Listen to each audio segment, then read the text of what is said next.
பணம் மட்டும் இருந்தால் பத்தாது, சரீரத்தில் சுகம் இருக்கு. சரீரத்தில் சுகமும் பணமும் இருந்தால் பிள்ளைகள் ஒழுங்கான பிள்ளைகள் இருக்கணும். சொல்லுங்க ஆமென். அது ஊர் ரொம்ப இழுத்துட்டு வந்து எத்தனை பேர் போலீஸ் ஸ்டேஷன் கிடைக்கிறான்? சொல்லுங்க ஆமென். ஊர் பிரச்சனையை பூரா இழுத்துட்டு வந்து அழிக்கிற பிள்ளை வந்து சேரும். நல்ல வருமானம் வரும், புருஷன் ஊதாரியாக இருப்பார், மனைவியும் புருஷனும் சேர்ந்து சந்தோஷமாக வாழ முடியாது. ஒரு சந்தோஷமும் சமாதானமான வாழ்க்கை. சொல்லுங்க ஆமென். எல்லாம் சரியாக இருக்கும், பக்கத்தில் உள்ளவன் துயரம் கொடுக்குறவனா இருப்பான். எப்படா நமக்கு துயரம் கொடுத்து நம்மளை கீழே தள்ளுறதுக்கு ஒருத்தன் இருப்பான். தொழிலில் ஒரு பிரச்சனை இருக்கும். ஒரு சமாதானமும் ஆசீர்வாதமான ஒரு வாழ்க்கையை வாழ்வதற்கு சொல்லுங்க அல்லேலூயா. ஏதோ ஒன்று மட்டும் முக்கியம் இல்லை. நம்ம நினைக்கக்கூடாது பணம் நிறைய இருந்தால் இல்லை, பணம் இருக்கிற எல்லாரும் அப்படி இல்லை. சரீர சுகத்தோட சுகம் இல்லாமல் வேதனையோட கணவன் மனைவி விவாகரத்து, உண்மை இல்லை, புருஷனுக்கு மனைவி உண்மை இல்லை, எத்தனை குடும்பங்கள் இருக்குது. நம்பிக்கை துரோகம் உள்ள புருஷன், நம்பிக்கை துரோகம் உள்ள மனைவி, 2 பேரையும் ஏமாத்துகிற பிள்ளைகள், 2 பேரையும் சேர்த்து குழியில் தள்ளக்கூடிய மகன், எத்தனை குடும்பங்கள். சொல்லுங்க அல்லேலூயா. அப்போ ஏதோ ஒன்று மட்டும் சமாதானத்துக்கு காரணம் அல்ல. எல்லாவற்றையும் சொல்லுங்க அல்லேலூயா, எல்லாவற்றையும் ஆண்டவர் கிருபையினால கொண்டு வருகிறார். சொல்லுங்க ஆமென். நான் முதல் குறிப்பு ஒரு வார்த்தை ஆண்டவர் சொல்லி வைத்திருக்க, அதனால் நீங்கள் இந்த மனதில் வைக்கணும். நீங்கள் ஆலயத்தை விட்டு நம்ம வெளியே போகும்போது ஒரு வசனம் எழுதப்பட்டிருக்கு, நுழையும் போது இங்கே எழுதப்பட்டிருக்கு, உம்முடைய வேதத்தை நேசிக்கிறவர்களுக்கு மிகுந்த சமாதானம் உண்டு, அவர்களுக்கு இடரல் இல்லை. சொல்லுங்க அல்லேலூயா.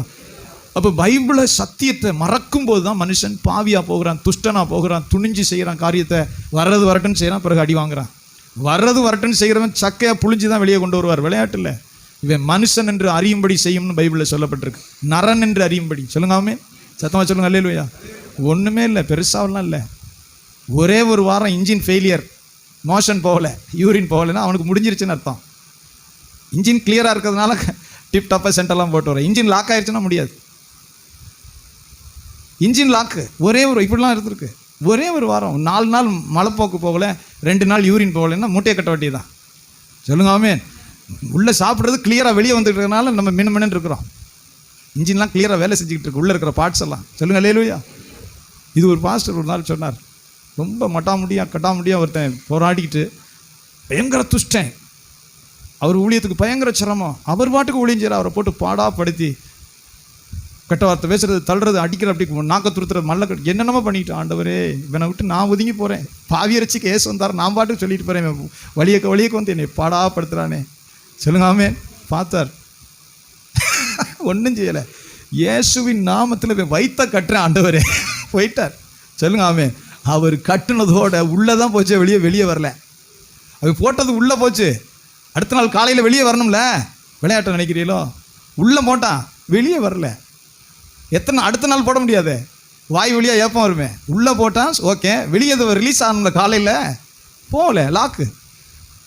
அடுத்த நாள் சமாளித்து பார்த்தா 3ஆவது நாள் தெரிஞ்சிச்சு, ஐயான்னு விழுந்துடுச்சு, ஓடியாந்தான்.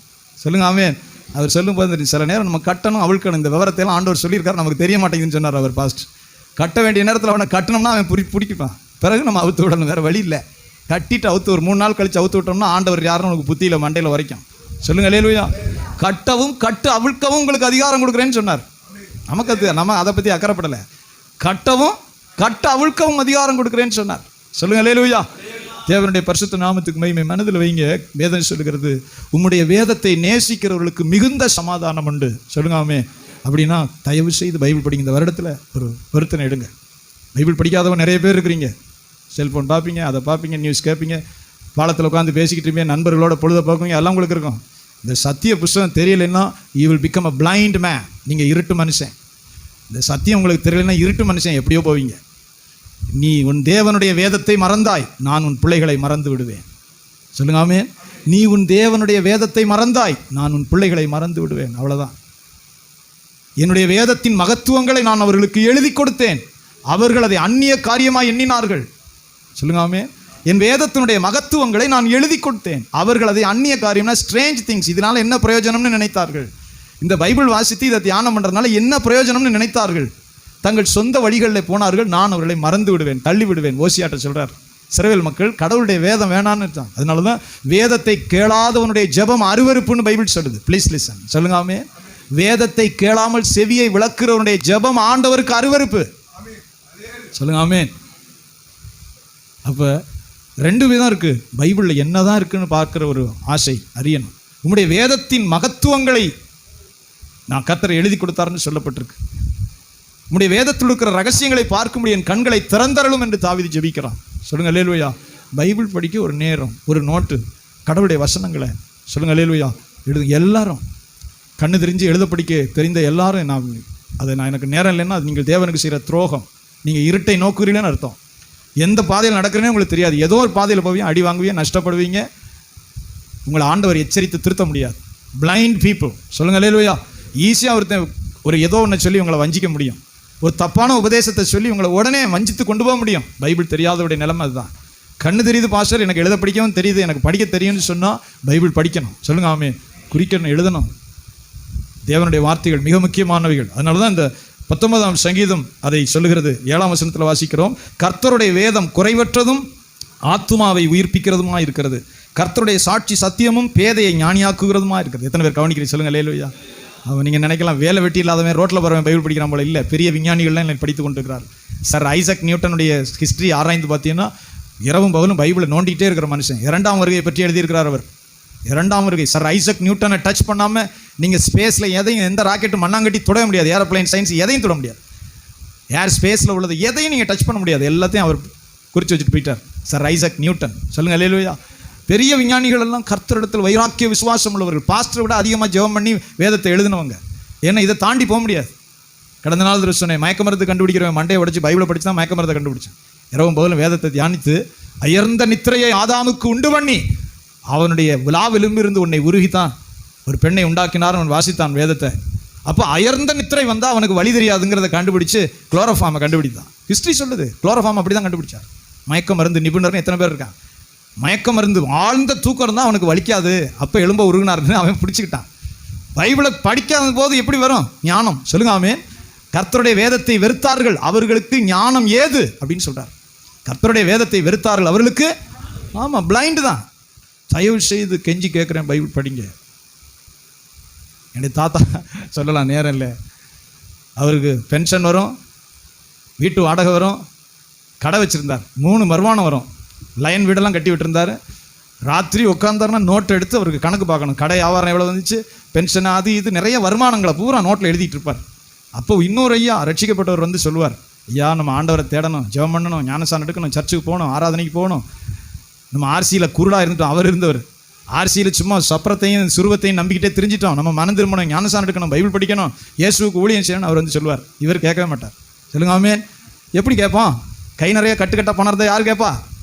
அதை என்னன்னு கணக்கு எழுதணும், கரெக்டாக வாழைப்பழம் சாப்பிடணும், எண்ணெய் தேய்ச்சி குளிக்கணும், இன்னும் என்னமோ ஒரு 1/4 கிலோ கறி வாங்கி, ஏன்னா ரொம்ப நாள் இருக்கணும்ல. ரொம்ப நாள் இருக்கிறதுக்கு வேலையெல்லாம் அவர் செய்வார். ஆனால் கர்த்தர் அதை செய்யலை. ரொம்ப நாள் சூப்பராக இருக்கிறதுக்கு எண்ணெய் தேய்ச்சி குளிக்கணும், இப்படி செய்யணும், அப்படி செய்யணும். அந்த முறையெல்லாம் பழைய கால ஆள் பின்பற்றுவாங்க. அது ஒர்க் அவுட் ஆகலை. சொல்லுங்க ஆமென். சொல்லி சொல்லி பார்த்தாரு, இவர் கேட்கல. ஆண்டவர் மண்டையில் அடித்து படுக்க வச்சுட்டார். நடந்ததே சொல்லுகிறேன். இவருக்கு லேசாக முடியாமல் வந்துச்சு. ஒரே மகன் லேசாக முடியாமல் வந்துச்சு. ஒரே மகன் ஆஸ்பத்திரி கொண்டு தான் சேர்த்தது எங்கள் தாத்தாவை. அவருக்கு ஒரு மகன் தான், எனக்கு மாமா, தாய் மாமா. டப்புன்னு பீரோ உடச்சி இருக்கிறத பூரா அள்ளிட்டார். இருக்கிறத பூரா இதான் நீ எப்படி எந்திரிக்க போகிறாருன்னு நினச்சி இருக்கிறத பூரா அள்ளி கொண்டு போய் அவர் வேலையை காட்டிட்டார். இவர் கொஞ்சம் தேறி வந்து பீரோவை பார்த்தது தான், கொஞ்சம் லேசாக வந்து பீரோவை பார்த்தார். ஏன்னா பொக்கிஷம் பீரோவில் இருக்கையில் நமக்கு இருந்தே எங்கே இருக்கும் சொல்லுங்கள்? பைபிளில் இருக்கும். ஐயோ எப்படா எந்திரிச்சு போவோம், சேர்த்து வச்சதும் கணக்கும் அங்கேயில் இருக்குது, நகை பணம்லாம் நேரம் வந்து பீரோவை திறந்தார். பீரோவில் ஒன்றும் இல்லை. என்னப்பான்னா அது மயம் கொண்டு போயிட்டாருன்னு செய்தி கேட்ட உடனே அப்படி கடகடன்னு உடஞ்சி உடல் உடஞ்சி கொட்டிருச்சு. கடகடன்னு உடஞ்சி மலமாக கொட்டுச்சு. அன்னைக்கு படுத்தவர் தான். 7 வருஷமோ 8 வருஷமோ படுக்கையில் கை காலெலாம் விளங்கலை. கேட்குதா கேட்கலையா? கேட்கணும். ஒரே பணம், நகை, வைரம், அது பட்டு, கணக்கு, வழக்கு, நோட்டு. பேயை விட்டு ஒழிங்க. பைபிள் வேணாம். இப்போ பைபிள் படிக்க முடியாது. கையை கூட விரலை கூட அசைக்க முடியாது. ஊட்டி தான் விடணும். 7-8 வருஷம் அவர் பட்டதை சொல்லவே முடியாது. பட்ட துயரத்தை. கடவுள் வேணாங்கிறவன் நிலைமை ஏரோதுக்கு அப்படி தான் நடந்துச்சு. புழுத்து செத்தா. உயிரோடு இருக்கும்போதே புழு வெளியே வந்துகிட்டு இருந்துச்சு. கர்த்தர் நீதியும் செலுத்துவார். கிருபையோடே இருக்கிறவர் இல்லை, நீதியும் செலுத்துவார். சொல்லுங்க ஆமென். சத்தமாக சொல்லுங்க அல்லேலூயா. ஆமாம். இப்போ இருக்கிறத வச்சுக்கிட்டு மினுக்கெல்லாம் இல்லை. மனுஷன் மண்ணு. கடவுளை தேடுங்க. கர்த்தருடைய வேதம் குறைவற்றதும் ஆத்துமாவை உயிர்ப்பிக்கிறதுமா இருக்கிறது. மறுபடியும் இங்கே வாசிக்கிற பாருங்க, அருமையான வார்த்தை. 9ஆம் வசனத்தில் கர்த்தருக்கு பயப்படும் பயம் சுத்தமும் என்றைக்கும் நிலைக்கிறதுமா இருக்கிறது. கர்த்தருடைய நியாயங்கள் உண்மையும் அவைகள் அனைத்தும் நீதியுமா இருக்கிறது. அவைகள் பொன்னிலும் மிகுந்த பசும் பொன்னிலும் விரும்பப்படத்தக்கதும் தேனிலும் தேன் கூட்டிலிருந்து ஒழுகும் தெளித்தேனிலும் மதுரமுள்ளதாக இருக்கிறது. சொல்லுங்க அல்லேலூயா. இது யாருக்குன்னா தேவனை நேசிக்கிறவர்களுக்கு. ஆண்டவர் என்னதான் சொன்னார் அந்த இருதயத்தோடு அதை ஆரம்பிங்க, பிறகு நேசிங்க. உங்களுடைய வேதத்தை நேசிக்கிறவர்களுக்கு மிகுந்த சமாதானம். அதை நினைப்பேன், உங்களுடைய வேதத்தை நேசிக்கிறவர்களுக்கு மிகுந்த சமாதானம் உண்டு, அவர்களுக்கு இடரல் இல்லை. இந்த வார்த்தை என்ன செய்யும்? நீங்கள் படித்துக்கொண்டே இருக்கிற இந்த ஜீவ வசனம் என்ன செய்யும்னா உங்களை எச்சரிக்கும், உங்களை உற்சாகமும் படுத்த ரெண்டும் செய்யும். இந்த தேவனுடைய வாசனை அது விஷயம் இல்லை, ஆனால் இதை கை கொண்டு தான் ஆகணும். இது நியாய தீர்ப்பின் வார்த்தை. சொல்லுங்காமே, நியாயம் தீர்க்கிற வார்த்தை. கர்த்தருடைய வேதம் சொல்லுகிறது, அன்றியும் அவைகளால் உமது அடியேன் எச்சரிக்கப்படுகிறேன். 11ஆம் வசனத்தில் அன்றியும் அவைகளால் உமது அடியேன் சொல்லுங்க, வழி இதுவே, இதில் நடவுங்கள். நீதிமொழிகள் சிலர், என் மகனே அவள் வீட்டு வாசலில் சாயாதே, அங்கே போனீங்கன்னா நீ திரும்பி வரமாட்டேன். வேசி அருமையான உயிரை வேட்டையாடுகிறாள், விபச்சாரியானவள் அருமையான உயிரை வேட்டையாடுகிறாள், அங்கே போயிட்டா நீ ஜீவ பாதைக்கு வந்து சேர முடியாது. சொல்லுங்காமே, மதுபானத்துக்கிட்ட உட்காராதே, அதிகாலமே எந்திரிச்சு உட்காராதே, இரத்த வருணமாய் பாத்திரத்தில் பளபளப்பாய் தோன்றும் போது அதை பார்க்காதே. அது பார்க்க பளபளப்பாக தோன்றும், அதை பார்க்காதே. விரியனை போல தீண்டும். எப்படி தீண்டுமா? இதெல்லாம் சின்ன பிள்ளைய படிச்சுக்கிட்டே இருக்கிறாங்க கர்த்தருடைய பிள்ளைகள் எல்லாரும். அப்போ மதுபானம் பளபளப்பாய் தோன்றும் போது பார்க்காத மகனே, அது விரியனை போல தீண்டும். முடிவில் உனக்கு என்ன நடக்கும்னு அதையும் சொல்கிறார். பைபிள் படிக்கணும். சொல்லுங்க அல்லேலூயா. அவைகளால் உமது அடியேன் எச்சரிக்கப்படுகிறேன். அப்போ இந்த தேவனுடைய வார்த்தை நமக்குள்ளே இருக்கணும், போகணும், உள்ள ஸ்டோர் ஆகணும். இந்த ஜீவனுள்ள வார்த்தை ஞாபகப்படுத்துகிறார் ஆண்டவர். பரிசுத்த ஆவியானவர் இந்த வார்த்தைகளை கொண்டு எச்சரிக்கிறார். அதனால தான் சொல்லப்படுகிறது, அன்றியும் அவைகளால் உமது அடியேன் எச்சரிக்கப்படுகிறேன், அவைகளை கை கொள்ளுகிறதுனால் மிகுந்த பலன் உண்டு. எத்தனை பேர் கவனிக்க சொல்லுங்க. தேவனுடைய வார்த்தை ரெண்டு செல்லுது. ஒன்று எச்சரிக்குது, அந்த வார்த்தையை நீங்கள் விசுவாசித்து கீழ்ப்படிந்தால் மிகுந்த பலனை கொண்டு வருது. சில பேருக்கு வசனமே தெரியாமல் இருட்டில் இருக்கிறது காரணம் தான். தெய்வ வசனம் கேட்குறோம், அது நம்ம எச்சரிக்கிறது தேவனுடைய வழியில் திரும்புறதுக்கு. அதை கை கொள்ளுகிறதுனால் மிகுந்த பலன் உண்டு. சொல்லுங்க ஆமென். சில பேர் கர்த்தருடைய வார்த்தையை கை கொள்றதில்லை, பலன் வரவே மாட்டேங்குது. பலன் வராது காரணம் என்ன? கேட்டுட்டு போகிறாங்க. கை கொள்ளுகிறவனுக்கு மிகுந்த பலனை கொடுக்கும் அந்த தேவ வார்த்தை. சொல்லுங்க ஆமென். மிக முக்கியமான வார்த்தை. அன்றியும் அவைகளால் உமது அடியேன் எச்சரிக்கப்படுகிறேன், அவைகளை கை கொள்ளுகிறதுனால் மிகுந்த பலன் உண்டு. சொல்லுங்க அல்லேலூயா. ஸ்தோத்திரம். ஆண்டவருடைய பரிசுத்த நாமத்துக்கு மகிமை. ஒரு தீர்மானம் எடுங்க, பைபிள் தயவு செய்து படிங்க, கர்த்தருடைய வார்த்தையை குறித்து வைங்க, படிங்க, எழுதுங்க. புதிய ஏற்பாடு என்ன இருக்குது, பழைய ஏற்பாட்டில் என்ன இருக்குது, முதல்ல தயவு செய்து வந்தவங்க புதிய ஏற்பாட்டை ஒரு தடவை படிங்க. சொல்லுங்க அல்லேலூயா. பிறகு சங்கீதம், நீதிமொழிகள். இந்த பூமியில் நீங்கள் ஆசீர்வாதமாக இருக்கிறதுக்கு நீதிமொழிகளை தியானிச்சிட்டீங்கன்னா நீங்கள் சூப்பராக ஆசீர்வாதமாக இருப்பீங்க. சொல்லுங்க ஆமென். வீடு எப்படி கட்டணும்னு சொல்லப்பட்டிருக்கு, எப்படி விவசாயம் செய்யணும்னு சொல்லப்பட்டிருக்கு, யாருக்கு ஜாமீன் போடணும்னு சொல்லப்பட்டிருக்கு, வாயின் வார்த்தை எப்படி செலுக்கணும்னு சொல்லப்பட்டிருக்கு, குடும்பத்தை எப்படி நீ நிர்வாகம் பண்ணணும்னு சொல்லப்பட்டிருக்கு, கணவன் மனைவி எப்படி வாழணும்னு சொல்லப்பட்டிருக்கு நீதிமொழிகளில். சொல்லுங்க ஆமென். நீ ஆசீர்வாதத்தோடு சமாதானத்தோடு வாழ்றதுக்கு எல்லாம் சொல்லி வச்சிருக்கிறார் ஆண்டவர். கர்த்தருடைய மக்கள் தேவனுடைய வேதத்தை நேசிக்கிறவர்களுக்கு மிகுந்த சமாதானம் உண்டு, அவர்களுக்கு இடரல் இல்லை. சத்தமா சொல்லுங்க அல்லேலூயா. ஆண்டவருடைய பரிசுத்த நாமத்துக்கு மகிமை உண்டாவது.